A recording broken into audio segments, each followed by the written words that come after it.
আর এবার নজর রাখবো এগরার দিকে। এগরায় নিষিদ্ধ বাজি সহ গ্রেফতার 2। ওড়িশা থেকে বাজি পাচারের সময় গ্রেফতার।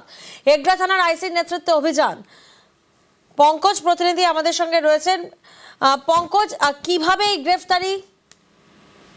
দেখো প্রিয়াঙ্কা, একেবারে দীপাবলির আগে যে এই যে বড় সাফল্য এগরা পুলিশের, সেক্ষেত্রে এগরা যেখানে দুবদা তাজপুর দুবদা যাওয়ার রাস্তা, যেখানে উড়িষ্যা থেকে আসার পথে কিন্তু এই পানি পারুল হয়ে এগরার দিকে প্রবেশ করছিল একটি রিক্সা বোঝাই করা বাজি। সেখানে গোপন সূত্রে খবর পেয়ে এগরা থানার আইসির নেতৃত্বে বিশাল পুলিশ বাহিনী গিয়ে গতকাল রাতে কিন্তু গ্রেপ্তার করে 2 জন বাজি ব্যবসায়ীকে এবং বাজেয়াপ্ত করে প্রায় 6 কুইন্টাল বাজি।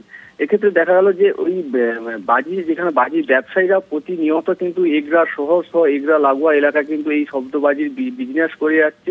সেক্ষেত্রে পুলিশ কিন্তু তৎপর রয়েছে, যে গোপন সূত্রে খবর পেয়ে গতকাল রাত্রে একটা অভিযান চালিয়ে কিন্তু এই সাফল্য বলতে পারা যায় যে প্রায় 6 কুইন্টাল শব্দবাজি ছাড়াও 2 জনকে গ্রেফতার করেছে এগরা থানার পুলিশ। বেশ।